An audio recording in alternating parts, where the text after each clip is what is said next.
42 থেকে আজকে শুরু করা যাচ্ছে না, কারণ আজকে পূর্বের পড়া ধরছি। ঠিক আছে, এখন ক্লাসে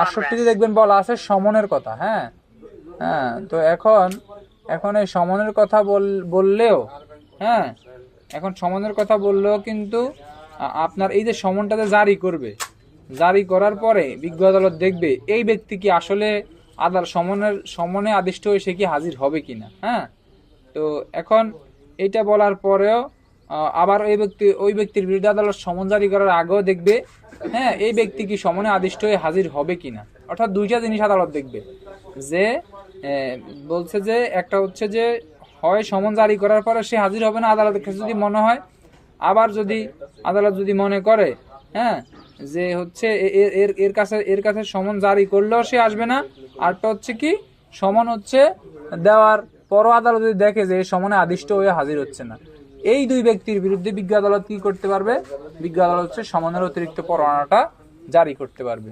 এটাই বলছে 90 ধারা। 90 ধারা মূলত কি? 90 ধারা মূলত হচ্ছে সমনের অতিরিক্ত পরোয়ানা জারি। আদালত হচ্ছে দুইটা শর্তে, আমরা যারা থানায় চাকরি করছি তারা কিন্তু দেখছি, NBWW দেয় আদালত, NBW নন বেইলেবল ওয়ারেন্ট।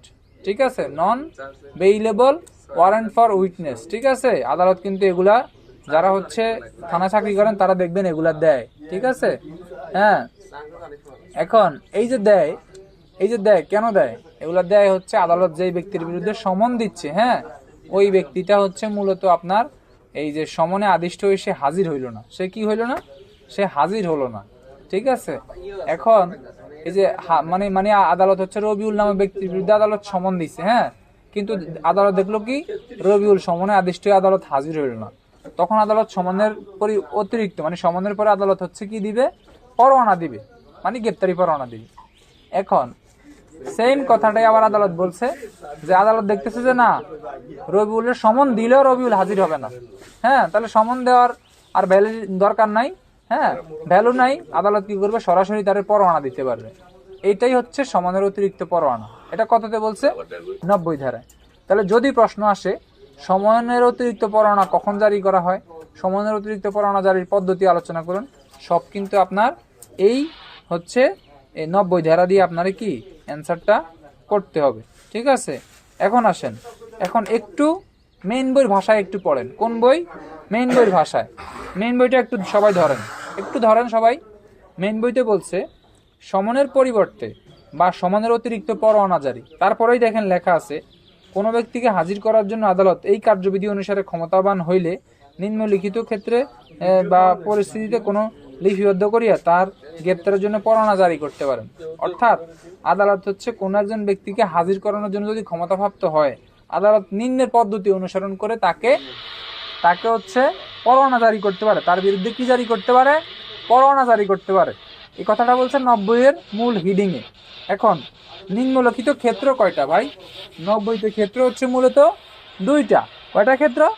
দুইটা ক্ষেত্র। দেখেন এই দুইটা ক্ষেত্রের কথা এখানে সুন্দর করে আইন প্রণেতা লিখে দিচ্ছে। কাজী শামসুর রহমান সাহেব লিখছে কিভাবে দেখেন, লিখছে কোনো ব্যক্তিকে বলছে যে সমন দেওয়ার পূর্বে মানে কি, সমন দেওয়ার আগে। সমন দেওয়ার পূর্বে মানে কি ভাই? সমন দেওয়ার আগে বা সমন দেওয়ার পরও। সমন দেওয়ার আগেও আদালত মনে করতে পারে যে রবিউল একটা হচ্ছে হিনিয়াস ক্রাইমকারী ব্যক্তি, সবসময় দুর্দর্শ অপরাধকারী ব্যক্তি, এর সমন দিলেও সে আসবে না। আবার আদালত মনে করতেছে কি, তারা সমনটা দিলাম, হ্যাঁ, দেওয়ার পরও সে হচ্ছে কিন্তু হাজির হওয়ার জন্য নির্ধারিত সময়ের পূর্বে আদালত যদি এর বিশ্বাস করার কারণ ঘটে যে সে পলাতক হয়েছে বা সে সমন মান্য করবে না। অর্থাৎ সমনটা যদি জারি হওয়ার আগে, কখন ভাই একটু সাউন্ডটা কম, অর্থাৎ সমনটা হাজির হওয়ার সমনটা দেওয়ার আগে যদি আদালত মনে করে যে রবিউল নামক ব্যক্তিরে সমন দিলেও সে আসবে না। আবার কি বলছে, সমনটা আদালত দিছে, দেওয়ার পরও আদালত মনে করতেছে কি যে সমন জারি হওয়ার পরও সে কি হাজির হবে না। এই যে কথাগুলা বলছে, একে কততে বলছে? 90-এর কতে। 90-এর খতে বলছে যে অথবা সমন অনুসারে সে হাজির হইতে ব্যর্থ হয়। সমনটা জারি করলেন কিন্তু সে হাজির হইতে কি হয়েছে? ব্যর্থ হয়েছে, সে হাজির হয় নাই। আবার বলছে সমনটি যথাসময়ে জারি হয়েছে বলে প্রমাণিত হয় ও তাহার হাজির হওয়ার জন্য পর্যাপ্ত সময় ছিল বলে প্রতীয়মান হয়, তাহার ব্যর্থতার জন্য যদি যুক্তিসঙ্গত কারণ প্রদর্শন করা না হয়। অর্থাৎ কথা একবারে সিম্পলি বুঝেন, মেইন বই ভাষায় আমার দরকার নাই, আমি আমার ভাষায় বুঝি, তাহলে আপনার কাছে একবারে ফানির মতো সোজা লাগবে। কিভাবে বলছে? বলছে যে সমনের অতিরিক্ত পরোয়ানাটা আদালত তখনই জারি করবে যখন আদালত দেখবে যেই ব্যক্তির বিরুদ্ধে আদালত সমনের অতিরিক্ত পরোয়ানা জারি করবে ওই ব্যক্তির বিরুদ্ধে আদালত সমন দিলেও সে হাজির হবে না, অথবা আদালত দেখবে যে সমন দেওয়ার পূর্বেই দেখবে কি দেখবে যে এই ব্যক্তির মানে খুবই দুর্দর্শ একটা ব্যক্তি, এই ব্যক্তির সমন দিলে সে আদালতে হাজির হবে না, অথবা সমন দেওয়ার পরও সে সমনে আদিষ্ট হয়ে হাজির হবে না। আবার বলছে সে সমনে আদিষ্ট হয়েছে মানে সমন তার উপরে জারি হয়েছে, জারি হওয়ার পরও সে কেন হাজির হয় নাই এই ধরনের কোনো মন্তব্য সে করে নাই, তখন এই সকল ক্ষেত্রে আদালত কি করবে? আদালত তার বিরুদ্ধে সমনের অতিরিক্ত কি করতে পারবে? পরোয়ানা জারি করতে পারবে। এই কথাটাই আপনার 90-তে বলছে। তাহলে এইখান থেকে আপনার এমসিকিউ কি কি আসতে পারে ভাই? এমসিকিউ আসতে পারে, দেখেন 90-র ক মধ্যে দেখেন লেখা আছে যে সমন দেওয়ার পূর্বে অথবা সমন দেওয়ার পরও। তাহলে দুইটা কথা, কয়টা? সমন দেওয়ার পূর্বে এবং সমন দেওয়ার পরও, ঠিক আছে। তারপরে দেখবেন বলা আছে একবারে শেষ লাইনে, সে পলাতক হয়েছে বা সে মান্য করবে না। আদালত জানতেছে যে সে সমনটা জারি এড়ানোর জন্য সে পলাতক আছে, অথবা সমন জারির পরও সে কি পলাতক আছে, সে আর আদালতে হাজির হচ্ছে না। তারপরে এমসিকিউ আসতে পারে যে সমন অনুযায়ী হাজিরে ব্যর্থ হয়। কিভাবে হয়? সমন অনুযায়ী হাজিরে ব্যর্থ হয় এবং সমনটি যথাসময়ে জারি হয়েছে বলে প্রমাণিত হইলেও তার ব্যর্থতার জন্য যদি যুক্তিসঙ্গত কারণ উপস্থাপন করতে না পারে তখন আদালত কি করবে? তার বিরুদ্ধে আদালত পরোয়ানা দিবে। এখন আসেন, এটার একটা প্রকৃষ্ট উদাহরণ আছে। আমরা যারা পুলিশের মামলায় সাক্ষী হই, আমরা অনেক সময় ডিউটির কারণে যাইতে পারি না, সাক্ষী আসলে আমরা যাইতে পারি না। আদালত কিন্তু প্রথম পুলিশে কি দেয়? আদালত প্রথমে পুলিশে দেয় হচ্ছে সমন দেয় সাক্ষী, আমাদের পুলিশ সাক্ষী হাজির করার জন্য, ফৌজদারি কার্যবিধানের 540 ধারা মোতাবেক। এখন এই যে সমনটা দিছে, সমনটা দেওয়ার ওই যে সময় সমনটা দিছে ওই সময় মনে করেন উনি আরেকটা মামলার সাক্ষীতে আছে কক্সবাজার, কিন্তু যেই সময় ওনারা সাক্ষীতে হাজির হওয়ার জন্য বলছে চট্টগ্রাম আদালত, উনি মনে করেন কর্মরত আছে কুমিল্লা, ওই একই দিন ওনার সাক্ষী আছে কোথায়? কক্সবাজারে। তাহলে উনি একটা যুক্তিসঙ্গত কারণে উনি বাহিরে ছিল, সমনটা দিতে মানে সমন জারি হয়েছে কিন্তু সে হাজির হয় নাই, যুক্তিসঙ্গত কারণ ছিল। এখন সেই যুক্তিসঙ্গত কারণও জানায় নাই, সাক্ষীও দেয় নাই, তখন আদালত ধরে নিবে সে হচ্ছে সমন জারি হওয়ার পরও সে হাজির হয় নাই। তখন আদালত কি করবে? তার বিরুদ্ধে NBW নন বেইলেবল ওয়ারেন্ট আদালত কি করবে? আদালত হচ্ছে তার বিরুদ্ধে জারি করবে, ঠিক আছে। আদালত তার বিরুদ্ধে জারি করবে, এটাই হচ্ছে এই হচ্ছে 90 ধারা, অর্থাৎ সমনের অতিরিক্ত কি পরোয়ানা জারি। কি বলছি কথা বুঝছেন নি আল্লাহর বান্দারা? এই কথাটাই আমাদের 90-তে বলছে, ঠিক আছে। এখানে আর অতিরিক্ত পেঁচার কিছু নাই। এখানে আপনি চলে যান হচ্ছে 90-তে কি ধরনের প্রশ্ন আসতে পারে। 90 থেকে আমরা আজকে একটা সুন্দর করে প্রশ্ন সাজাইছি যে কোন কোন শর্তে আদালত সমনের অতিরিক্ত পরোয়ানা জারি করতে পারে। একবারে সিম্পলি আপনি 90-এর ক 90-এর খ আপনি দিয়ে দিবেন, এত পেঁচাপেঁচির দরকার নাই, ঠিক আছে। এখন এখান থেকে এমসিকিউ আসতে পারে, আদালত কখন সমনের অতিরিক্ত পরোয়ানা দেওয়া হয়? সমন দেওয়ার পূর্বে বা সমন দেওয়ার পরও আদালত যদি মনে করে কোনো ব্যক্তি মানে হাজির হবে না, আদালত যদি মনে করে সমনে হচ্ছে সে হাজিরের জন্য আদিষ্ট হইয়াও সে হচ্ছে পলাতক থাকে, এগুলা কিন্তু আপনার এমসিকিউ আসতে পারে। এই ধারা থেকে, এই 90 ধারা থেকে 2021 সালে বা 22 সালে বিভাগীয় পদোন্নতি পরীক্ষা একটা প্রশ্ন আসছিল 5 মার্কের, আদালত সমনের অতিরিক্ত পরোয়ানা কখন জারি করবে, ঠিক আছে। ইহার বিধিবিধান লিখুন। একবারে হুবহু একটা প্রশ্ন কিন্তু বিভাগীয় পদোন্নতি পরীক্ষা আসছিল। কত সালে আসছিল ভাই? 2022-এ সম্ভবত আসছিল, ঠিক আছে। এখন আসেন 91-তে বলছে, কততে? 91-তে বলছে।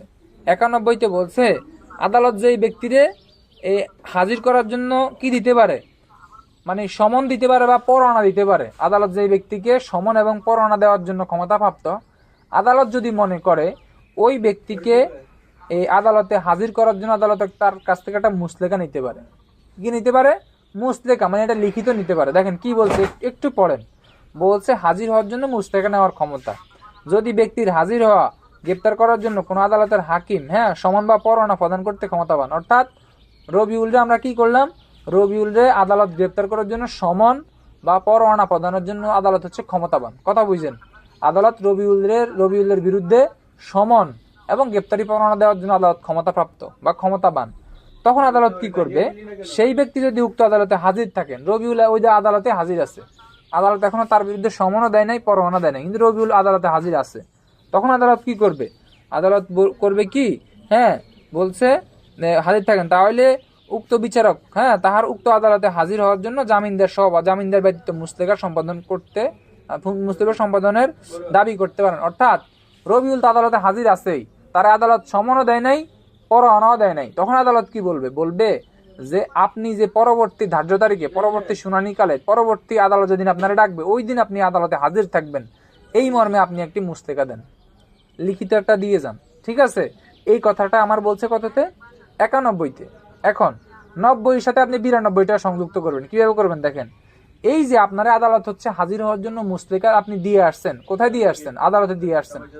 আপনি বলছেন যে ঠিক আছে আমি হচ্ছে আদালতে যে মুসলেকা আমি দিয়ে আসছি মুসলেকা মতে আমি আদালতে হাজির হব, আমি যে লিখিত দিয়ে আসছি আমি পরবর্তী দিনে আদালতে হাজির হব। কিন্তু আপনি কি করলেন ভাই, আপনি হচ্ছেন হাজির আর হইলেন না, আপনি আপনার মতো ঘুরতেছেন, ঘুরে হয়ে গেছেন।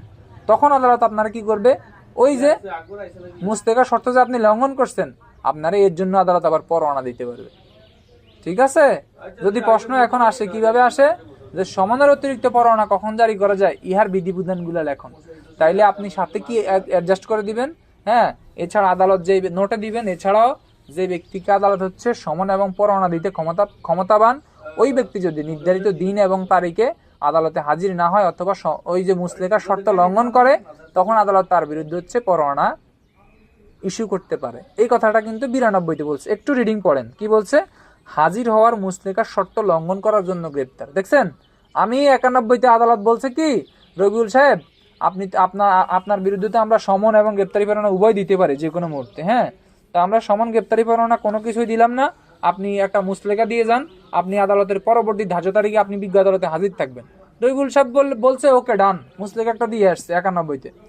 92তে এসে বলছে রবিউল সাহেব মুসলেকা দিছে ঠিকই, কিন্তু পরবর্তী ধার্য তারিখে আর আসে নাই, আগামী সোমবারে হাজির হওয়ার কথা, সে ভদ্রলোক আর আগামী সোমবারে হাজির হয় নাই। এই যে রবিউল সাহেব মুসলেকার শর্ত লঙ্ঘন করছে, এই লঙ্ঘনের দায়ে 92 ধারা আদালত কি করতে পারে, তার বিরুদ্ধে গ্রেপ্তারি পরোয়ানাটা ইস্যু করতে পারে। ঠিক আছে, এখন 92 ধারা একটু মেইন বই থেকে পড়ি।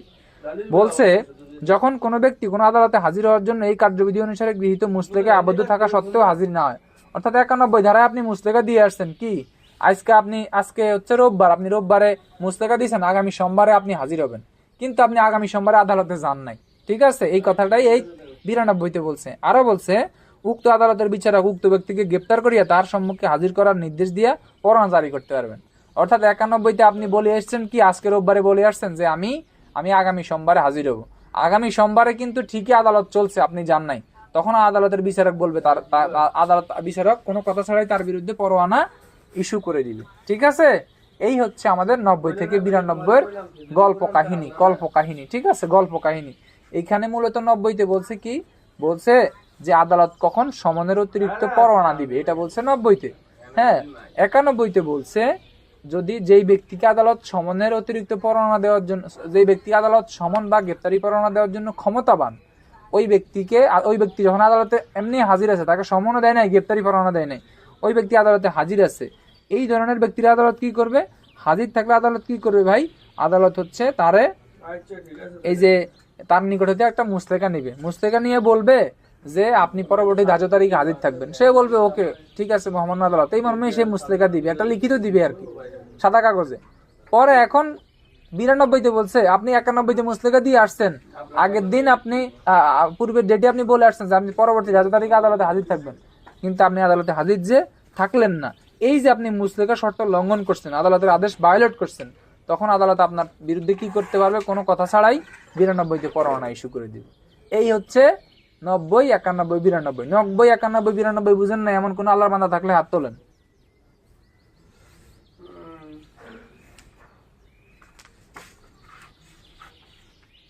90, 91, 92 এগুলা থেকে বিভাগীয় পদোন্নতি পরীক্ষায় বেসিক্যালি প্রশ্ন হয় না। ঠিক আছে, তবে একবারই একটা প্রশ্ন হয়েছে 2022 বা 23-এ, ওই প্রশ্নটাই আমরা গ্রুপে দিয়ে দিব। ঠিক আছে, এখন এই সমনের অতিরিক্ত পরোয়ানা থেকে সাধারণত প্রশ্ন হয় না, তারপরও যদি হয় আপনারা আশা করি লিখতে পারবেন। ঠিক আছে, এত কঠিন কমপ্লিকেটেড কোনো ইস্যু না। আজকে কিন্তু আমাদের মজার অনেক পড়া আছে, বাস্তব রিলেটেড অনেক পড়া আছে সামনে। এই হাজির হবে না, আপনি তো সমন না দিয়ে তাহলে সরাসরি তারে আপনার 68 ধারা গিয়েছে, সরাসরি তার 90 ধারা অনুসারে পরোয়ানা দিতে পারে না, মানে 68 কোনো কার্যক্রম করবে না, ডাইরেক্ট 90। সেটা এখানে আদালত বলছে, আদালত একটা ব্যক্তির যখন সমন দিবে, সমন দেওয়ার পরে আদালত যদি মনে হয় যে না এই ব্যক্তি সমন দেওয়ার পরও হাজির হবে না, অর্থাৎ আদালত হচ্ছে তারা কি করে ওই যে সমন দেওয়ার পূর্বে বা পরে আদালত যদি মনে করে এই ব্যক্তি হাজির হবে না, হ্যাঁ, তখন আদালত সমনের অতিরিক্ত পরোয়ানা দিবে। তবে বেসিক্যালি বাস্তবের সাথে যেটা হয় সেটা হচ্ছে আমাদের থানায় যারা সাক্ষী দেয় এদেরকে কি করে আগে আদালত একটা সমন দেয় সাক্ষী হাজির হওয়ার জন্য সমন। তাই একবার ডাকে দুইবারের সময় যদি ওই ব্যক্তি সাক্ষী দিতে না যায় তখন আদালত এই 90 ধারা মোতাবেক সমনের অতিরিক্ত পরোয়ানাটা জারি করে। আর কারো কোনো প্রশ্ন না থাকলে আমরা একটু সামনে যাব ভাই। আদালত কি যে প্রিজাইডিং অফিসার নিব নাকি আপনার পুলিশ অফিসার নিব? কি নিবে আদালতে? আদালতে মানে যে মুসলেখা ওই ক্ষমতা দিছে না, এর কি আদালতে কোন ব্যক্তি নিব? প্রিজাইডিং অফিসার নিবে নাকি পরোয়ানা করবে কি? পরোয়ানাটা ইস্যু করবে কি? যে আদালত ওই ব্যক্তিকে সমন বা পরোয়ানা দেওয়ার জন্য ক্ষমতাপ্রাপ্ত ওই আদালতে সে তার মুসলেখা নিবে। ওই আদালতের যে সংশ্লিষ্ট ম্যাজিস্ট্রেট থাকে সে নিবে, আদালত তো আর একটা না। ওই আদালতের প্রিজাইডিং অফিসার যে উঠে নিবে না? না, আদালতে যে ম্যাজিস্ট্রেট থাকবে তার কাছে মুসলেখাটা সম্পাদন করবে। যে জুডিশিয়াল ম্যাজিস্ট্রেট থাকবে, হ্যাঁ, তার কাছে ইয়েটা দিবে আর কি, মুসলেখাটা দিবে আর কি। 93 ধারা হচ্ছে সমন এবং গ্রেপ্তারি পরোয়ানা সংক্রান্তে 93 ধারাটা মূলত, হ্যাঁ। 93 ক আছে, 93 খ আছে, 93 গ আছে। একবারে ঠান্ডা মাথায় বুঝেন সবাই, মাথাটারে ঠান্ডা করেন, বুঝেন, দেখবেন একবারে ক্লিয়ার। 93 ক বলছে আপনি রবিউল, আপনি নাসির, আপনি কি করলেন? আপনি একটা মামলার সাক্ষী হইলেন।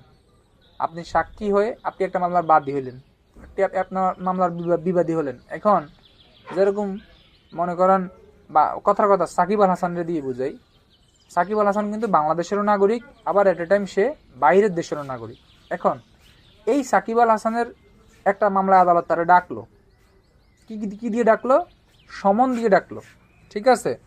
মনে করেন একটা মামলায় আদালত তারে কি দিয়ে ডাকলো? সমন দিয়ে ডাকলো। মনে করেন এটা একটা সমন, হ্যাঁ, আমার হাতের এটা একটা সমন, এটা আদালত সাকিব আল হাসানের কাছে পাঠাবে। এখন বিদেশে পাঠাবে, কিভাবে পাঠাবে সমনটা? এই পদ্ধতিটা হচ্ছে 93 কতে আছে, বুঝছেন? অর্থাৎ বাংলাদেশ থেকে যে সাকিব আল হাসানের কাছে সমনটা যাবে একটা প্রক্রিয়া অনুসরণ করে যাবে। কিভাবে যাবে? সিম্পলি যদি সূচি আকারে বুঝেন, বাংলাদেশ হতে বাংলাদেশের বাইরে সমন প্রেরণ। কোথায় সমন প্রেরণ? বাংলাদেশের বাইরে সমন প্রেরণ।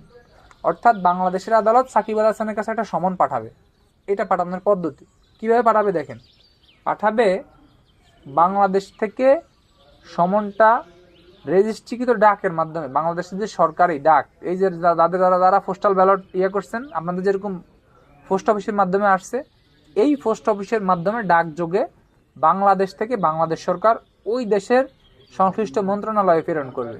মন্ত্রণালয়ে প্রেরণ করলে ওই দেশের যেই অফিসারের নিকট প্রেরণ করবে সেই অফিসারের কাছে কিন্তু সমনের 2 কপি কিন্তু প্রেরণ করবে, ডাক যোগে প্রেরণ করবে, হ্যাঁ।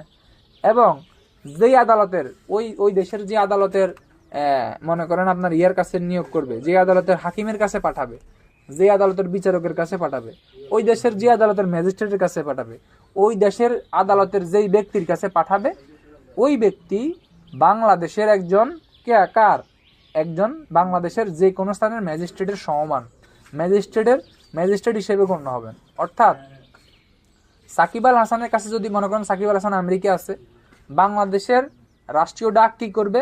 93 ক পড়লে 93 খ পড়া হয়ে যাবে, শুধু সমনের জায়গায় পড়ানো বসবে, আর সব এক। বাংলাদেশের রাষ্ট্রীয় ডাক এরা সিল চপ্পর মাইরা বাংলাদেশের কর্তৃপক্ষ এটারে মনে করেন আমেরিকা পাঠাবে। আমেরিকার মানে বাংলাদেশের ডাক যোগে আমেরিকার ডাক অফিসে পাঠাইছে, আমেরিকার ডাক অফিস থেকে এটা চলে যাবে হচ্ছে সরাসরি ইয়াতে, ওই দেশের যে আদালতের হাকিম থাকবে ওই আদালতের হাকিমের কাছে, সাকিব আল হাসান যেই এরিয়ার মধ্যে আছে, হ্যাঁ। তো ওইখানে গেলে, ওইখানে যাওয়ার পরে ওইখানে যে হাকিম থাকবে উনি কিন্তু বাংলাদেশের একজন ম্যাজিস্ট্রেট হিসেবে গণ্য হবে। যে হাকিম এই সমনটা উনি রিসিভ করবে, সমনের যে রিসিভার যে একজন ম্যাজিস্ট্রেট হবে। অর্থাৎ যে এরিয়ার মধ্যে সাকিব আল হাসান থাকে ওই এরিয়াতে একটা বিচারক বা বিচারালয় আছে, ওইখানের ম্যাজিস্ট্রেটের বরাবর বা ওইখানের বিচারকের কাছে যাবে, গেলে উনি এটা রিসিভ করবে। রিসিভ করলে উনি বাংলাদেশের একজন ম্যাজিস্ট্রেটের ক্ষমতা সম্পন্ন ব্যক্তি হবে। এটাই হচ্ছে আমার কথাতে বলছে 93 কতে। তাহলে এবার একটু আপনি 93 কটা একটু পড়েন। অনেক অনেক কথা বলছে, আপনি হচ্ছে এত কিছু বুঝবেন না। আপনারা জাস্ট একটু সিম্পলি এখানে দুইটা কথা মনে রাখেন। বলছে যে বাংলাদেশের কোনো আদালত কর্তৃক দেওয়া কোনো সমন বাংলাদেশের বাইরে কোনো স্থানে সরকার কর্তৃক দ্বারা প্রতিষ্ঠিত বা বহাল কোনো আদালতের অধিক্ষেত্রে স্থানীয় সীমার মধ্যে আদালতের বৈদেশিক এখতিয়ারের প্রয়োগ করিয়া, ওই যে বৈদেশিক এখতিয়ার প্রয়োগ করে কোনো অভিযুক্ত ব্যক্তির উপর জারি করতে চাইলে প্রদানকারী আদালত জারি করার জন্য উক্ত সমনের 2 প্রস্ত এমসিকিউ ডাক দেন। বাংলাদেশের বাইরে সমন প্রেরণের জন্য কয় প্রস্ত বিশিষ্ট সমন পাঠাবেন? 1 প্রস্ত, 2 প্রস্ত, কোনোটিই নয়, 2 প্রস্ত সমনের 2টা কপি প্রেরণ করবেন। প্রেরণ করলে কিভাবে প্রেরণ করবেন? ডাকযোগে, এমসিকিউ বা অন্য কোনো উপায়ে, ডাকযোগে বা অন্য কোনো উপায়ে প্রেরণ করতে পারবেন। উক্ত আদালতের হাকিমের নিকট প্রেরণ করবেন। অর্থাৎ ওই সাকিব আল হাসান যে স্টেটে থাকে, ওই স্টেটের যে হাকিম থাকবে, বিচারক থাকবে, তার নিকট প্রেরণ করবেন। ঠিক আছে, এই যে কথাটা বলছে, তার নিকট আপনি প্রেরণ করবেন, বিচারকের নিকট প্রেরণ করবেন। এইখানে আরেকটা কথা দেখবেন, 2 নম্বর পয়েন্টে বলা আছে যে তথাকার হাকিম, যেই হাকিমের কাছে আপনি পাঠাইছেন, তিনি বাংলাদেশের কোন স্থানের ম্যাজিস্ট্রেট হিসেবে গণ্য হবেন। বুঝছেন নি ভাই? এখন এই ধারা অনুসারে জারির জন্য প্রেরিত সমনের ক্ষেত্রে 78 ধারা প্রযোজ্য হবে। কত ধারা প্রযোজ্য হবে ভাই? এই কত ধারা প্রযোজ্য হবে? এই নাসির, কত ধারা প্রযোজ্য হবে বলেন? 78 ধারা প্রযোজ্য হবে। ঠিক আছে, এখন এখানে বলছে যে এই ধারা অনুসারে যখন আপনার ওই ধারা অনুসারে জারির জন্য প্রেরিত সমনের ক্ষেত্রে 78 ধারা প্রযোজ্য হবে। যে আদালতের নিকট সমন প্রেরণ করা হইল তথাকার হাকিম বাংলাদেশের যে কোনো স্থানে ম্যাজিস্ট্রেট হিসেবে গণ্য হবে। এখানে আপনি এত পেঁচাপেচির দরকার নাই, সিম্পলি বুঝেন, বাংলাদেশ থেকে যখন বিদেশে সমন প্রেরণ করবে, ওই ব্যক্তি যেই এলাকায় থাকবে ওই আদালতের বিচারকের নিকট বাংলাদেশের পাঠাবে ডাকযোগে। বাংলাদেশের ডাকযোগ যে সরকারি রেজিস্ট্রিকৃত যে ডাক, এই ডাক বিভাগ ওই আদালতের ওই বিচারকের নিকট পাঠাইলে উনি বাংলাদেশের যে কোনো স্থানের একজন ম্যাজিস্ট্রেট হিসেবে গণ্য হবেন এবং তিনি তথায় হচ্ছে সমনটা জারি করবেন। এক কপি জারি করে আরেকটা কপি তিনি কি করবেন? তিনি আবার ফেরত পাঠাই দিবেন। ঠিক আছে, এখন এই কথাটাই হচ্ছে আমার এইখানে বলছে। ঠিক আছে, এখন আসেন, এইখানে আমার আরো কি বলছে দেখেন। এইখানে আমার আরো বলছে এই যে 93 খ, যেই কথাটা এতক্ষণ ধরে আমরা 93 কতে পড়ছি, এই একই কথা 93 খতে বলছে। খালি বলছে ওইখানে বলছে সমন, এইখানে বলছে পরোয়ানা। 93 কতে বলছে সমন, 93 খতে বলছে কি? পরোয়ানা। আর নাইলে সবকিছু কিন্তু সেম। ঠিক আছে, সব ঘটনাই সেম। ওই তথাকার আদালতের হাকিম ম্যাজিস্ট্রেট হবে, সবই ঠিক আছে, শুধু এখানে ছিল সমন, এখানে হয়ে গেছে পরোয়ানা। তাহলে 93 ক কি? 93 কতে হচ্ছে বাংলাদেশের বাইরে সমন প্রেরণ, 93 খতে হচ্ছে বাংলাদেশের বাইরে পরোয়ানা প্রেরণ। ঠিক আছে, এই কথাটাই আমার এখানে বলছে। 93 ঘতে বলছে এবার যদি বিদেশ থেকে পাঠায়, কোথা থেকে পাঠাবে ভাই? মনে করেন বিদেশ থেকে পাঠাইছে, বিদেশ থেকে যদি কেউ পাঠায় বাংলাদেশে, বিদেশ থেকে যদি কেউ বাংলাদেশে পাঠায়, তখন আপনার এই 93 ঘতে পাঠাবে। কতর ঘ? 93 গরুর ঘ। 93 গরুর ঘতে বিদেশের হাকিম, মনে করেন নাসির আগে ছিল সৌদি আরব, এখন সৌদি আরব থেকে সে অপরাধ করে বাংলাদেশে চলে আসছে। এখন ওই আদালতে নাসিরের বিচার চলতেছে, এর মধ্যে নাসির জামিন নিয়ে বাংলাদেশে চলে এসে আর যাচ্ছে না। তখন এই নাসিরের বিরুদ্ধে আদালত কি করবে? ওই দেশের আদালত মনে করেন একটি পরোয়ানা জারি করছে, বা আদালত হচ্ছে সমন জারি করছে।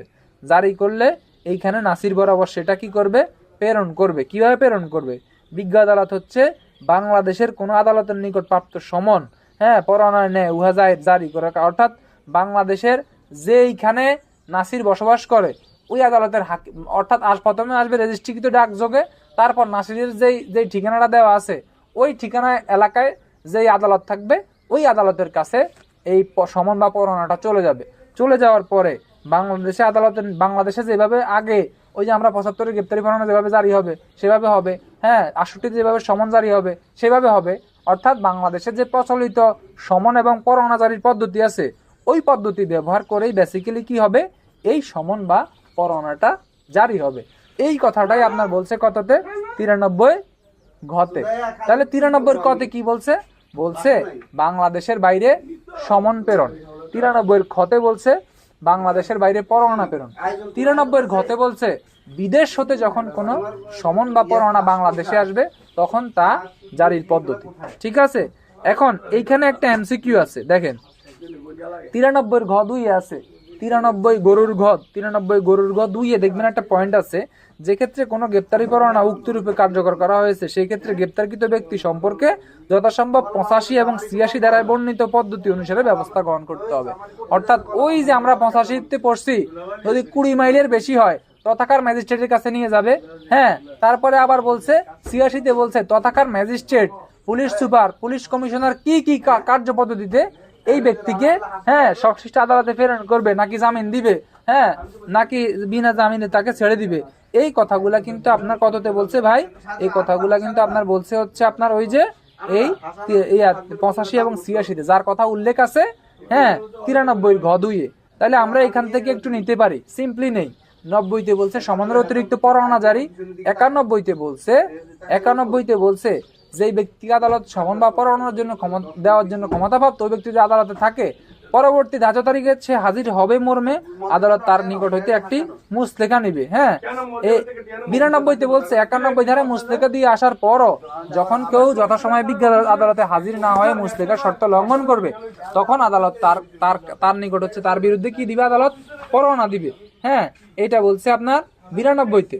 93তে বলছে 93 কতে বলছে আদালত হচ্ছে সমনের অতিরিক্ত কি দিতে পারবে?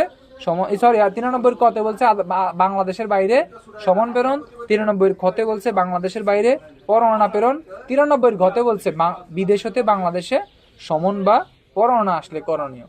এই হচ্ছে আমাদের 93 ক, 93 খ, 93 ঘ। ঠিক আছে, এখন আসেন, এখন যদি এইখান থেকে প্রশ্ন আসে, এমসিকিউ আসবে। 93 ক, খ, ঘ থেকে আসবে এমসিকিউ, 91, 92 থেকে আসবে এমসিকিউ। শুধুমাত্র এইখান থেকে যে আমরা 6টা ধারা পড়ছি, 6টা ধারা থেকে একটা ধারা থেকে আপনার বিভাগীয় পদোন্নতি পরীক্ষায় একবারই প্রশ্ন আসছে এই যাবৎকালে 2021 সম্ভবত। এই একটাই ধারা আসছে, সেটা একটাই ধারা থেকে আসছে, সেটা কি 90 সমানের অতিরিক্ত পরোয়ানা কখন জারি করা হয়। ঠিক আছে, বা সমানের অতিরিক্ত কোন কোন শর্তে বিজ্ঞ আদালত সমানের অতিরিক্ত পরোয়ানা জারি করবে। ঠিক আছে, এই একটা ধারায় থেকে কিন্তু একবার প্রশ্ন আসছে। এই ছাড়া এখানে আর আপনার ইম্পর্টেন্ট কোনো কিছু নাই। ঠিক আছে নাসির, বুঝছেন? এই হচ্ছে আমাদের সমন সংক্রান্তে আমাদের 90, 91, 92 এবং 93 ক, খ, ঘ চলে গেল। ঠিক আছে, এখন এইখানে কি বলছে দেখেন, এইখানে 94 থেকে 105 অধ্যায় 6 কিন্তু পড়া শেষ। অধ্যায় 6 আমাদের পড়া শেষ। এই 94 থেকে 105 পর্যন্ত কি বলছে মূলত? এই 94 থেকে 105-এ মূলত বলছে যে দলিল, অস্থাবর সম্পত্তি, অন্যায় আটক এবং তল্লাশি সংক্রান্তে। দলিল, অস্থাবর সম্পত্তি হাজির এবং হচ্ছে অন্যায় আটক সংক্রান্তে হচ্ছে কোনো ব্যক্তিকে উদ্ধারের জন্য তল্লাশি পরোয়ানা এবং হচ্ছে কোনো স্থান তল্লাশির জন্য আদালত তল্লাশি পরোয়ানা দিবে। এই কথাগুলাই আপনার এই 94 থেকে 105 পর্যন্ত আছে। ঠিক আছে, এখন আসেন, এখন এই 94 ধারা কিন্তু পুলিশ অফিসার সমন দিতে পারবে। তাইলে প্রশ্ন আসতে পারে, একাধিকবার মানদাত্তার আমলে প্রশ্ন আসছে, এই পরিবর্তিত পরিস্থিতিতেও কিন্তু প্রশ্ন আসতে পারে একজন পুলিশ অফিসার কখন কোন কোন ক্ষেত্রে সমন দিতে পারে, বা পুলিশ অফিসারের সমন দেওয়ার পদ্ধতিগুলো লিখুন, পুলিশ অফিসারের সমন দেওয়ার ক্ষমতাগুলো লিখুন, পুলিশ অফিসারের সমন দেওয়ার ধাপগুলো লিখুন, কোন কোন ফৌজদারি কার্যবিধি আইনের কোন কোন ধারার ক্ষমতা বলে একজন পুলিশ অফিসার সমন দিতে ক্ষমতাপ্রাপ্ত। যদি এই কথাগুলো আসে, আপনাকে কিন্তু অ্যান্সার করতে হবে কত থেকে? অ্যান্সার করতে হবে এই 94 থেকে। এই 94-1 থেকে কিন্তু আপনাকে হচ্ছে 94-1, তারপরে আপনাকে দিতে হবে 94-1 দলিলাদি হাজির করার জন্য আদালত পুলিশ অফিসার সমন দিতে পারে। আপনাকে বলতে হবে হচ্ছে 103-1 জব্দ তালিকার সাক্ষী হওয়ার জন্য হচ্ছে পুলিশ অফিসার সমন দিতে পারবেন 160 কোনো মামলায় হচ্ছে যে বিষয় হচ্ছে কোনো মামলায় জ্ঞাত আছেন, এরকম কোনো ব্যক্তিকে বিজ্ঞ আদালত সমন দিতে পারে 160। 175-1 সুরুথাল, অপমৃত্যু মামলায় সুরুথালে সাক্ষী হওয়ার জন্য কোনো ব্যক্তিকে হচ্ছে কি দিতে পারে? সমন দিতে পারে পুলিশ অফিসার। এই 4টি ক্ষেত্রে পারে।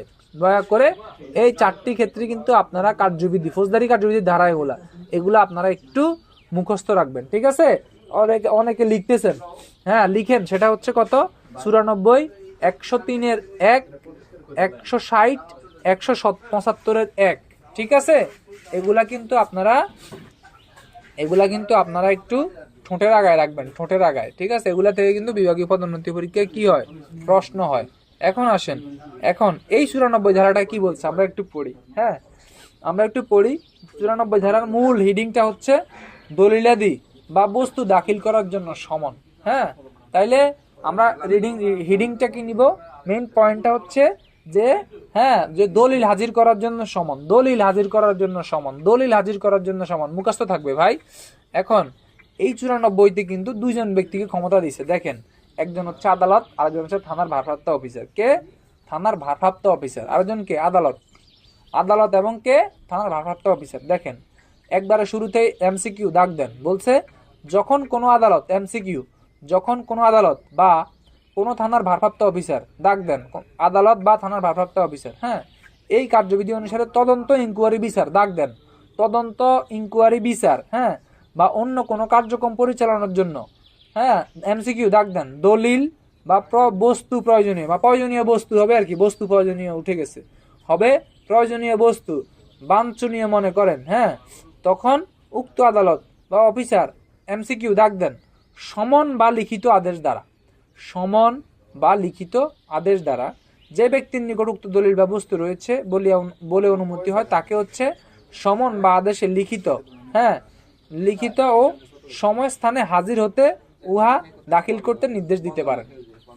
অর্থাৎ এখন তিনি মামলা তদন্ত করতে গিয়ে দেখলেন যে জসিম নামে একজন ব্যক্তির কাছে প্রয়োজনীয় কিছু দলিলাদি আছে। এখন থানার ভারপ্রাপ্ত অফিসার নাসির, সে তো সম্মানিত লোক, সে তো আর জসিমের বাড়িতে যাবে না, হ্যাঁ, গেলেও সেটার আইনে তো ভিত্তি নেই। সে 94 ধারায় তাকে একটা সমন দিয়ে দিবে। এই কথা বোঝা যাচ্ছে না নাসির? কথা কেটে আসতেছে?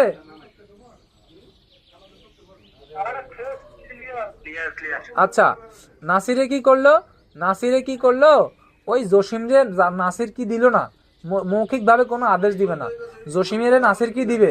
বলবে এই জসিম সাহেব, হ্যাঁ, একটা লিখিত দিয়ে দিবে, এই এই এই সূত্র এই, হ্যাঁ, ঘটনা এই, যারা থানা চাকরি করে তারা জানে, হ্যাঁ, এরকম আপনি হচ্ছে এই মামলায় হচ্ছে আপনি কি, আপনি হচ্ছে অবগত আছেন এবং আপনার কিছু ডকুমেন্টস আপনার কাছে আছে, আপনি এই ডকুমেন্টস গুলা নিয়ে আপনি হচ্ছে আগামী হচ্ছে রোববার, হ্যাঁ, ওই যে কি কোথায় আসবেন, বগুড়া সদর থানায় আপনি চলে আসবেন। তখন নাসির ওনার সাথে উনি দলিলাদি নিয়ে আসলে নাসির এগুলো পর্যালোচনা করবে।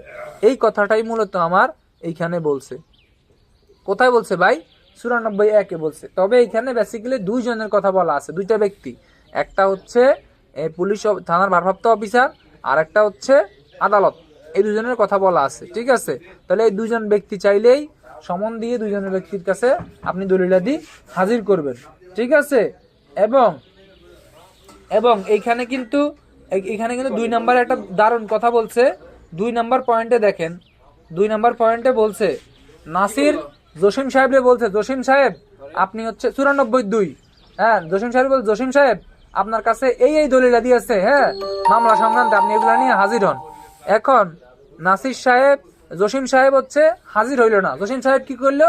জসিম সাহেবের একজন ম্যানেজার আছে রবিউল, হ্যাঁ, রবিউল জসিমের কি ম্যানেজার। জসিমে কি করলো? জসিমে রবিউলকে বললো, এই ম্যানেজার সাহেব, রবিউল সাহেব এদিকে আসেন। রবিউল সাহেব আসলো, স্যার বলেন স্যার। তখন বললো কি, নাসিরের সমন দিল জসিমরে, হ্যাঁ, নাসিরের জসিমরে সমন দিল, কিন্তু জসিমে কি করলো? জসিমে করলো কি, করলো যে না, আমি এত সম্মানিত লোক, আমি বসুন্ধরা গ্রুপের এমডি, আমি কি যাব নাকি এইসব সাব ইন্সপেক্টর বা সরি ইন্সপেক্টরের নির্দেশে কি আমি যাব? তখন জসিম বসুন্ধরা গ্রুপের এমডি, হ্যাঁ, জসিমে কি করলো, সে তার ম্যানেজার রবিউলরে পাঠাইলো, এই রবিউল সাহেব আপনি যান, আপনি নাসির সাহেবের কাছে আপনি দলিলগুলা দিয়ে আসেন, ওনার কি কি ডকুমেন্টস লাগে এগুলা দিয়ে আসেন।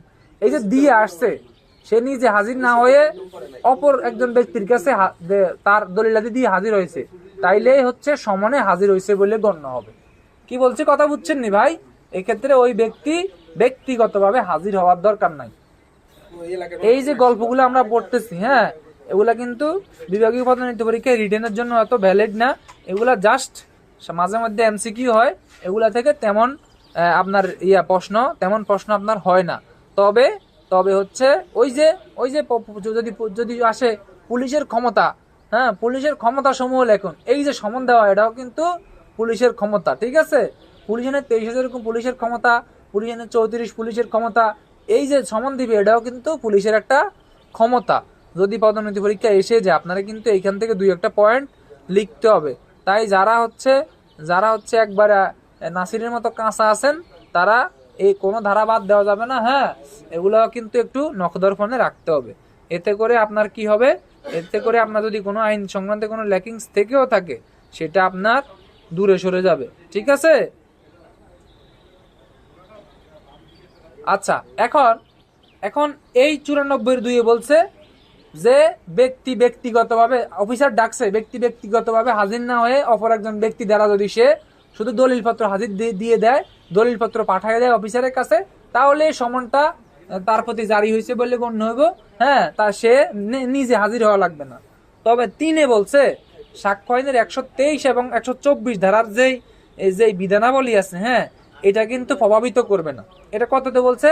94-3 এমসিকিউ, যে দলিলাদি বা বস্তু হাজির করার জন্য যদি বলে তাহলে সাক্ষ্য আইনের কত ধারাকে প্রভাবিত করবে না? সাক্ষ্য আইনের 123 এবং 124কে প্রভাবিত করবে না। এখন 123 এবং 24 বোঝাতে গেলে আজকে সারা রাত চলে যাবে। আপনারা জাস্ট এমসিকিউর জন্য মনে রাখেন যে এমসিকিউর জন্য এটা মুখস্থ রাখেন, মুখস্থ 123-24 ইনশাল্লাহ আপনাদেরকে ফানির মতো বুঝানো। তবে এখন ওইদিকে যাইয়েন না, গেলে মাথাটা ঘোলাই যাবে।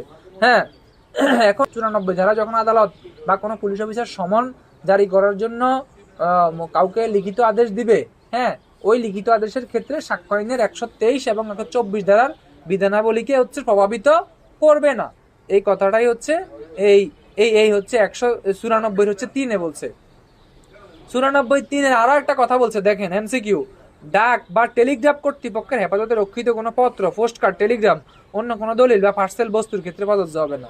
অর্থাৎ আপনি সমন দিলেন, পুলিশ অফিসার সমন দিলেন, আপনি সমন দিলেন হচ্ছে ডাক বিভাগের কোনো ম্যানেজারে, হ্যাঁ, অথবা হচ্ছে সমন দিলেন হচ্ছে যে পোস্টমাস্টার, তাকে দিলেন, তার হেফাজতে কিছু দলিল আছে, এগুলো একটি মামলা সংক্রান্তে এই দলিলগুলাই লাগবে।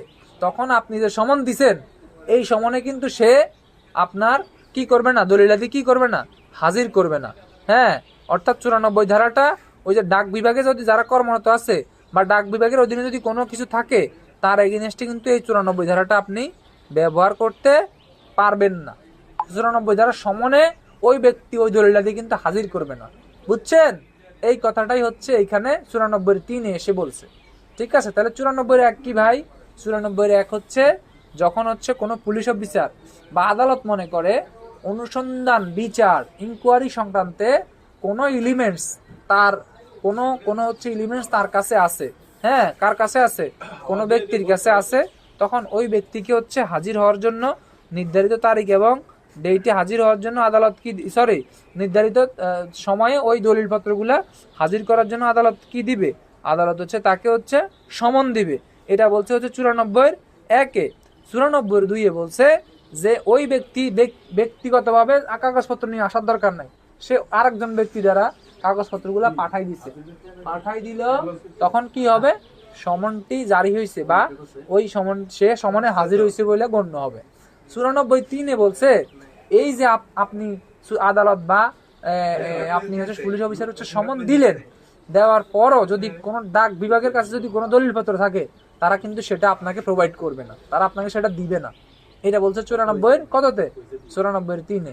আরো বলছে যদি সাক্ষ্য আইনের 123 এবং 124 ধারার কোনো বিধানাবলী হয়, তাহলে হচ্ছে সেটা দিবে না। 123 এবং 24-এর দুইটা কথা বলে দিই।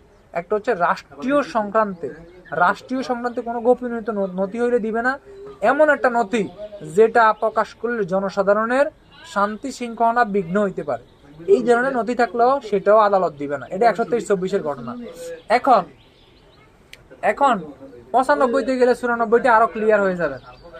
94-3 বলছে যে যদি আপনার কি দেয়, যদি আদালত যদি আদালত যদি হচ্ছে আদেশ দেওয়ার পরও, হ্যাঁ, আপনি কি করলেন? আদালত সমন দেওয়ার পরও আপনি কি দিলেন না, দলিল দিলেন না। 95-1 বলছে যে ক্ষেত্রে চিঠিপত্র, টেলিগ্রাম, ডাক বিভাগ, পার্সেল এই সংক্রান্তে কোনো বিষয় আপনার কি করা দরকার? অনুসন্ধান করা দরকার, কোনো বস্তু আটক করা দরকার, তল্লাশি করা দরকার, তখন আদালত কি করবে? আদালতের যেই ক্ষমতাপ্রাপ্ত যে ম্যাজিস্ট্রেট থাকবে, তিনি কিছু ব্যক্তি নির্দেশ করে দিবে। হয় সেটা আদালতের ম্যাজিস্ট্রেট বলে দিবে, সেটা স্থানীয় ম্যাজিস্ট্রেট হতে পারে, সেটা জেলা পুলিশ সুপার হতে পারে, কিছু ব্যক্তিকে ডিফাইন করে দিবে, রিকুইজিশন দিবে যে আপনি, যেমন ওই যে অধস্তন অফিসার দ্বারা আমরা পরোয়ানা তামিল পড়ছি না, অধস্তন অফিসার দ্বারা আমরা গ্রেপ্তার করছি না, অফিসার ইনচার্জ বলে দিছে, লিখে দিছে যে আপনি জমির উদ্দিনকে গ্রেপ্তার করেন। সেই ময়তে 95 বলছে যদি কোনো কিছু চিঠিপত্র, ডাক, টেলিগ্রাম সম্পর্কিত হয় তাহলে আদালত এই যে যারা চিঠিপত্র, ডাক, টেলিগ্রাম সংক্রান্তে দায়িত্বে আছে এদের বিরুদ্ধে আদালত আদেশ দিবে যে আপনি আপনাদের মালামালগুলা তল্লাশি করার জন্য বা মালামালগুলা আটক করার জন্য, মালামালগুলা খুঁজে দেখার জন্য, মালামালে কোনো মামলা সংক্রান্তে কোনো এলিমেন্টস আছে কিনা এগুলা খতিয়ে দেখার জন্য, হ্যাঁ, আদালত অমুক অফিসারের ক্ষমতা দিছে, অমুক অফিসারের অনুমতি দিছে, রিকুইজিশন দিছে। যেই অফিসারে আদালত ক্ষমতা দিবে ওই অফিসার এই জিনিসগুলা কি করতে পারবে, এই জিনিসগুলা গিয়ে তল্লাশি করতে পারবে, আটক করতে পারবে, দেখতে পারবে, হ্যাঁ, একবারে ভেঙে চুরে সবকিছু সার্চ করে তল্লাশি করে এই ধরনের কোনো কিছু ওইখানে আছে কিনা এগুলা দেখে তারা ব্যবস্থা নিতে পারবে, আটক করতে পারবে। এই কথাটাই আমার 95(1) এবং 2 বলছে। ঠিক আছে, 95 বলছে সমন দিছে, ঠিক আছে, কে দিছে? আদালত দিছে, পুলিশ অফিসার দিছে। ডাক বিভাগ বলবে নো, আমি কোনো মালামাল আপনাকে সাবমিট করতে বাধ্য না, ঠিক আছে।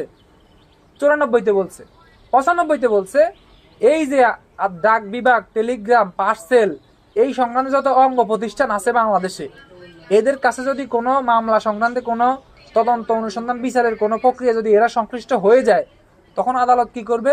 এদের যে সংশ্লিষ্ট কর্তৃপক্ষ আছে ওই কর্তৃপক্ষ বরাবর আদালত আদেশ দিবে। আদালত আদেশ দিয়ে দিবে একটা যে আপনারা সংশ্লিষ্ট জেলার পুলিশ সুপার থাকবে, অথবা ম্যাজিস্ট্রেট থাকবে, অথবা স্থানীয় ম্যাজিস্ট্রেট থাকবে, অথবা যেই কোনো একজন ব্যক্তির মানে নির্ধারিত একজন ব্যক্তিকে নির্ধারণ করে দিবে।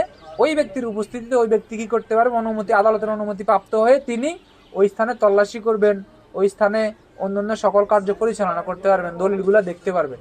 এই কথাটা হচ্ছে 95(1) এবং 95(2). আর কোনো কথা এখানে নাই, ঠিক আছে। এখানে অনেক কথা বলছে, আপনারা পড়লে কিন্তু সার কথা এই দুইটাই। 95(1) অনুমতি পাইবেন, 95(2) তিনি জায়গায় তল্লাশি বা আটক করবেন। হ্যাঁ, এই কথাটাই আমাদের 95(1)(2) বলছে। 96 বলছে মোস্ট ইম্পর্টেন্ট ধারা। কত ধারা? 96 ধারা। 96 ধারায় বলছে তল্লাশি পরোয়ানা। তল্লাশি পরোয়ানাটা আদালত কখন দিবে? হ্যাঁ, আদালত তল্লাশি পরোয়ানাটা কখন দিবে ভাই? যখন আদালত দেখতেছে 94 ধারা মোতাবেক একজনের কাছে কোনো কিছু আছে, হ্যাঁ, সেটি সে আপোষে দিচ্ছে না।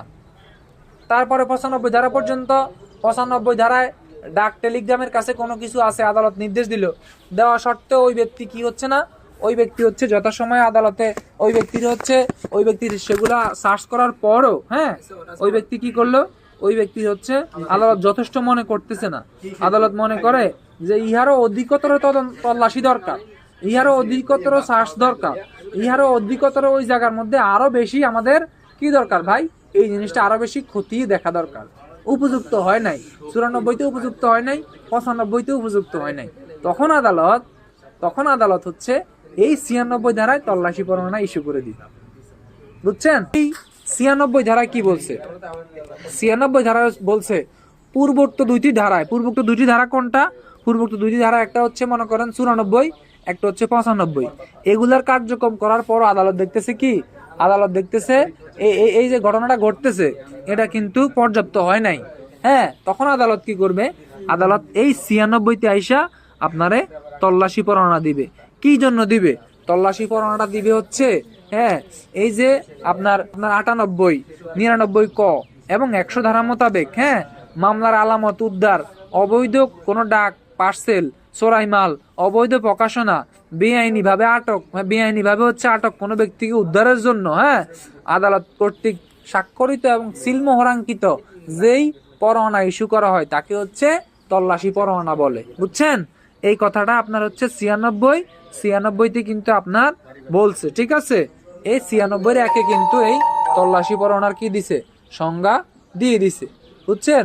এখন কিভাবে দিছে? অর্থাৎ সামনে কিছু ধারা আছে, ওই ধারাগুলো আমরা পড়লে বুঝতে পারবো। অর্থাৎ আদালত যখন দেখবে কোনো স্থানে কোনো একজন ব্যক্তি নাসির কিন্তু ওর উপরে বেআইনিভাবে আটক করে রাখছে, এই যে আটক করে রাখছে, বেআইনিভাবে আটক ব্যক্তিকে উদ্ধারের জন্য আদালত তল্লাশি পরোয়ানা দিতে পারবে। আদালত কোনো স্থানে অবৈধ অবৈধ অবৈধ কোনো ডাক আছে, অবৈধ পার্সেল আছে, অবৈধ নকল জাল মুদ্রা আছে, হ্যাঁ, নকল টিকিট, নকল সিল আছে, এই ধরনের যদি কোথাও যদি কোনো কিছু থেকে থাকে, তখন আদালত ওইগুলা হচ্ছে উদ্ধার করার জন্য আদালত কি দিতে পারবে? আদালত হচ্ছে তল্লাশি পরোয়ানা ইস্যু করতে পারবে। এই কথাটাই কিন্তু আপনার 96-1 কিন্তু আপনারে বলে দিছে। হ্যাঁ, এখানে 96 হচ্ছে 1-এর দ্বিতীয় প্যারার প্রথমে একটু একটা লাইন আছে, দেখেন, বলছে আদালত মনে করেন সাধারণ তল্লাশি বা পরিদর্শন দ্বারা কার্যবিধি অনুসারে পরিচালিত কোনো তদন্ত বিচার অন্য কোনো কার্যক্রমের উদ্দেশ্যে সাধিত হবে, হ্যাঁ, তখন আদালত হচ্ছে তল্লাশি পরোয়ানা জারি করতে পারেন। এবং যে ব্যক্তির প্রতি পরোয়ানা নির্দেশিত হবে, হ্যাঁ, তিনি হচ্ছে পরোয়ানা অথবা বর্ণিত বিধান অনুসারে তল্লাশি বা পরিদর্শন করতে পারবেন। অর্থাৎ আদালত মনে করতেছে কি সাধারণ তল্লাশি দ্বারা কাজ করা সম্ভব নয়, তখন আদালত তল্লাশি পরোয়ানা ইস্যু করে আদালত নির্দেশিত করে দিবে কার প্রতি?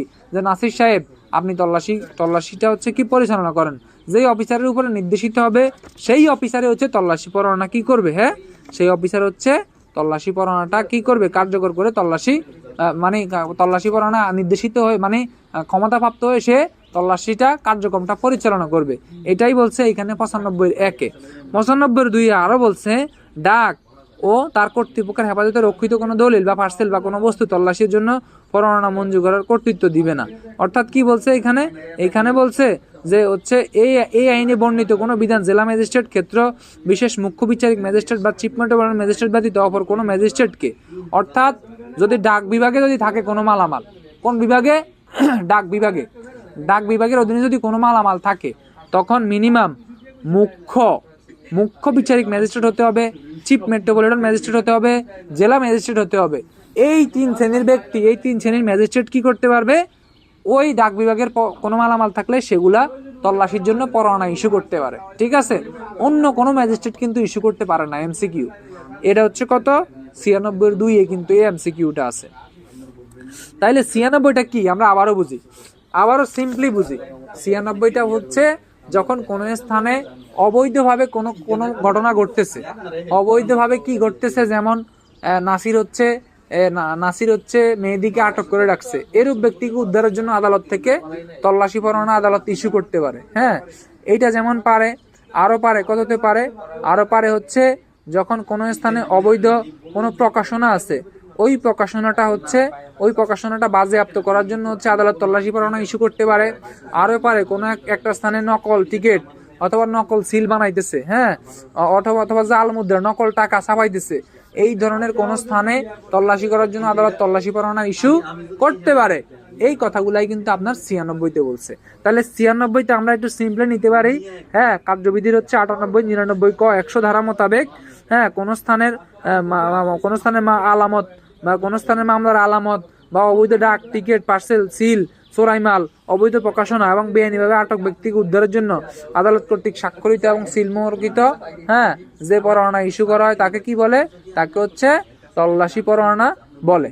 এই তল্লাশি পরোয়ানা কখন ইস্যু করা হবে, তল্লাশি পরোয়ানা কাকে বলে, তল্লাশি পরোয়ানা ইস্যুর পদ্ধতি, হ্যাঁ, আদালত কখন তল্লাশি পরোয়ানা নির্দেশিত করতে পারে, এই সকল প্রশ্ন কিন্তু আপনার এই কত ধারা থেকে আসতে পারে? এই 96 ধারা থেকে কিন্তু আসতে পারে। বুঝছেন?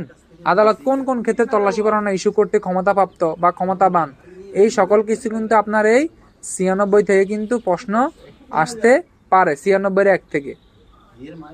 এখন আসেন 97-তে, বলছে আদালত নাসিরে দিছে, আপনি কি করবেন? আপনি বিশিষ্ট শিল্পপতি রবিউলের, হ্যাঁ, বাসা তল্লাশি করবেন, বাসা, অথবা বিশিষ্ট শিল্পপতি রবিউলের বাসার সামনে একটি গুদামঘর আছে, ওই গুদামঘরটা আপনি তল্লাশি করবেন। এটা আপনার আদালত ক্ষমতা দিছে। আপনি ক্ষমতাপ্রাপ্ত হয়ে রবিউলের 5তলা ভবনের মধ্যে 40টা ফ্ল্যাট আছে, আপনি বিশিষ্ট শিল্পপতি রবিউলের 40টা ফ্ল্যাট তন্ন করে আপনি সব খুঁজে রবিউলরে হয়রানি করলেন। এইটা কিন্তু আপনাকে করা যাবে না। এটাই হচ্ছে 97 সার কথা। অর্থাৎ তল্লাশি পরোয়ানায় আপনাকে যেটা নিয়ন্ত্রণ, অর্থাৎ আপনাকে যতটুক তল্লাশি করতে দিছে ততটুক করবেন, তার অতিরিক্ত আপনি করবেন না। আপনারা বলছে গুদামঘর করতে, আপনি গুদামঘর করেন। আপনি গুদামঘর না কইরা আপনি গুদামঘরের সাথে প্রাইভেট কার, তারপরে আপনার ফাঁকঘর, তারপরে আপনার ছাদের করিডর বা বারান্দা যা আছে, আপনি ইন এভরিথিং সব আপনি তল্লাশি করে ফেললেন। হ্যাঁ, এটা কিন্তু করা যাবে না ভাই।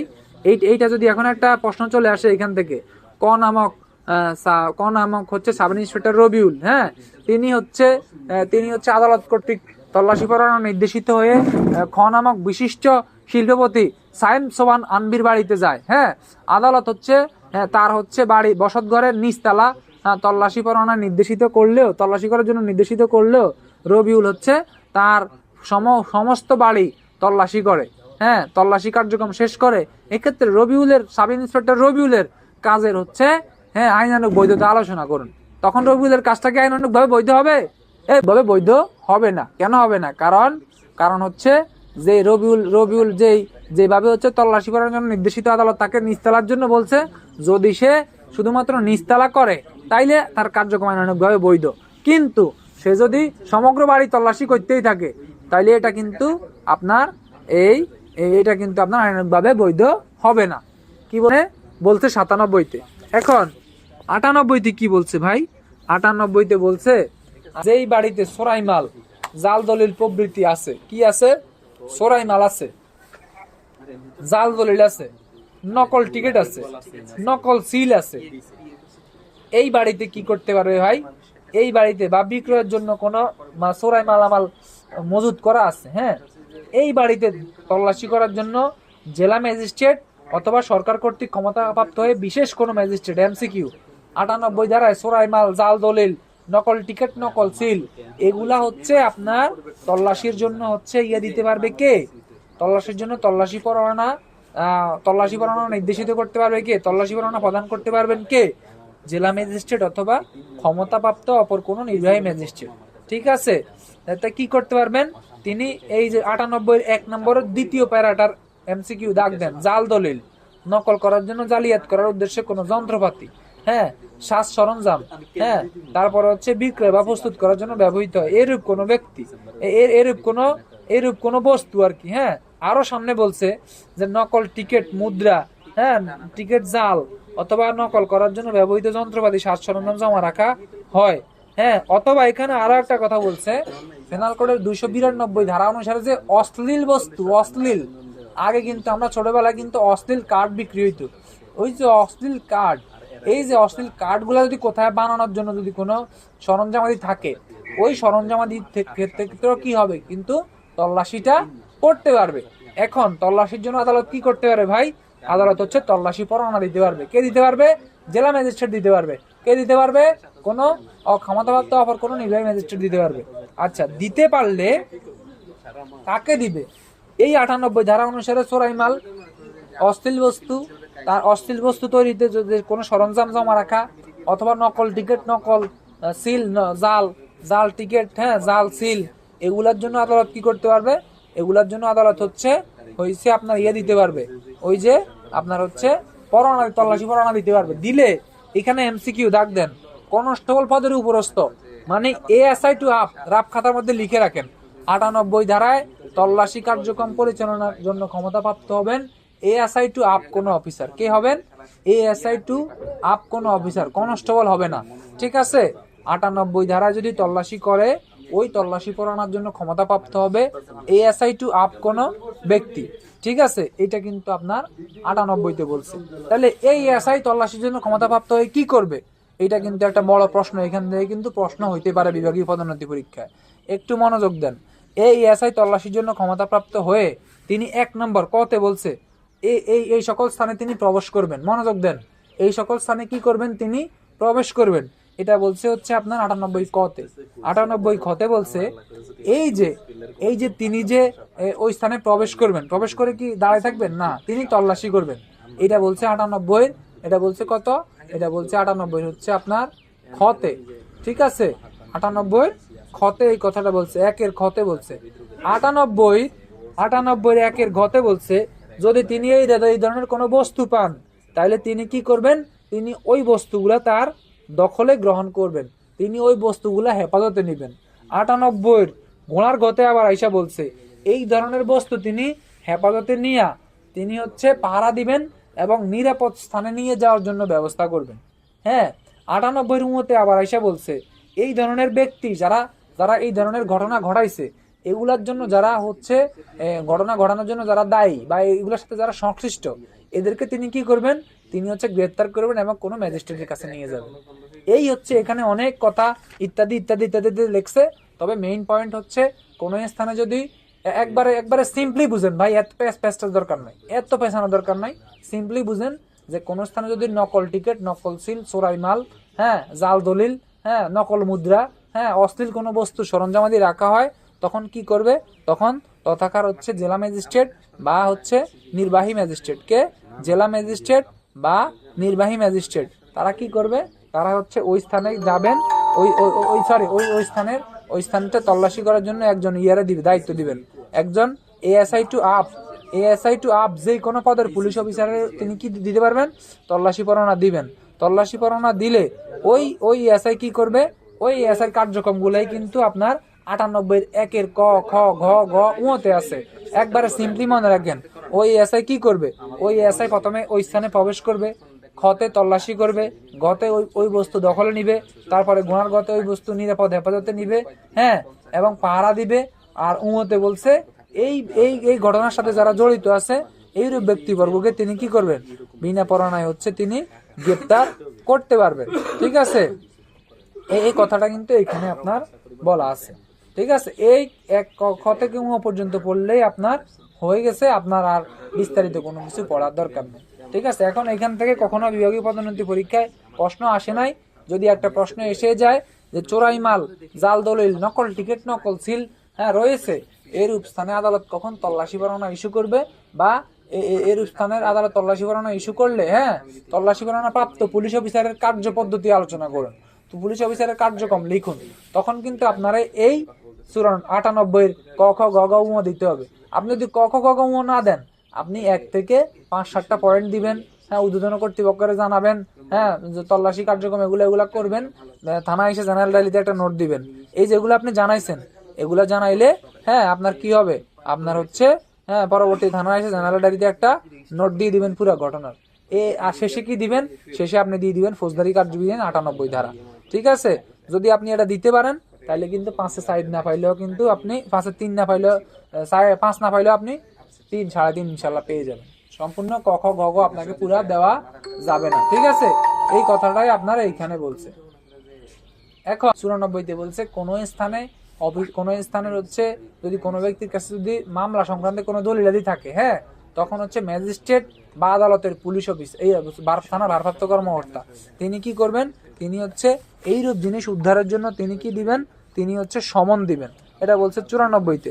95-তে বলছে কি করবে? 95-তে বলছে যদি এই ধরনের কোনো জিনিস হচ্ছে চিঠিপত্র, ডাক, টেলিগ্রাম সংক্রান্তে কোনো কিছু হয়, তখন চিঠিপত্র, ডাক, টেলিগ্রাম সংক্রান্তে কিছু অফিসাররা আদালত কি দিবে? নির্দেশিত করে দিবে যে তারা ওই স্থানে প্রবেশ করবে, ওই স্থানে প্রবেশ করে তারা, হ্যাঁ, এই বস্তুগুলা আটক করার জন্য ক্ষমতাপ্রাপ্ত হয়। 95-1। 95-2 বলছে যাদেরকে আদালত নির্দেশ করে দিছে তারা ওই স্থানে যাবে, যাওয়ার পরে তারা হচ্ছে তাদের কার্যক্রম পরিচালনা করবে। এটা হচ্ছে 95-2। হ্যাঁ, 95-96-তে আদালত যখন দেখবে কোন একটা জায়গায় হচ্ছে তল্লাশি করার প্রয়োজন, তখন আদালত কি করবে? দেখবে যে স্থানে নকল টিকিট, নকল সিল আছে, যে স্থানে কোনো ব্যক্তিকে বেআইনি ভাবে আটক রাখা হয়েছে, তখন আদালত এই সকল স্থানে আদালত কি করবে? আদালত এই সকল স্থানের জন্য হচ্ছে, হ্যাঁ, তল্লাশি পরোয়ানা কি ইস্যু করতে পারবে। বইতে বলছে যে আপনাকে বিজ্ঞ আদালত হচ্ছে যে স্থান তল্লাশির জন্য আপনাকে পরোয়ানা দিবে, আপনি কেবল ওই স্থানে তল্লাশি করবেন। আপনি ইহার অতিরিক্ত স্থান কিন্তু আপনি চাইলে তল্লাশি করতে পারবেন না। 98-তে আইসা আবার বলছে মজার কথা, অর্থাৎ যেখানে নকল টিকিট, নকল সিল, হ্যাঁ, মুদ্রা জাল করার কোনো বিষয়বস্তু আছে, ওইখানে যদি আপনি তল্লাশি করেনও, হ্যাঁ, তাইলে এই তল্লাশি পরোয়ানাটা সর্বনিম্ন কাকে দিবে? সর্বনিম্ন একজন এএসআই টু আপ অফিসারকে দিবে। এএসআই টু আপ অফিসারকে যখন দিলে তিনি সেই স্থানে কি করবেন? প্রথমে প্রবেশ করবেন, তারপর তল্লাশি করবেন, তৃতীয়ত আটক করবেন, চতুর্থত তার দখলে নিয়ে নিরাপদ হেফাজতে নিয়ে যাবেন, পঞ্চমত এই অপরাধ সংক্রান্ত যারা জড়িত আছে তাদেরকে কি করবেন? তাদেরকে গ্রেপ্তার করতে পারবেন। এটাই হচ্ছে আমাদের 98-র মূল কথা। ঠিক আছে।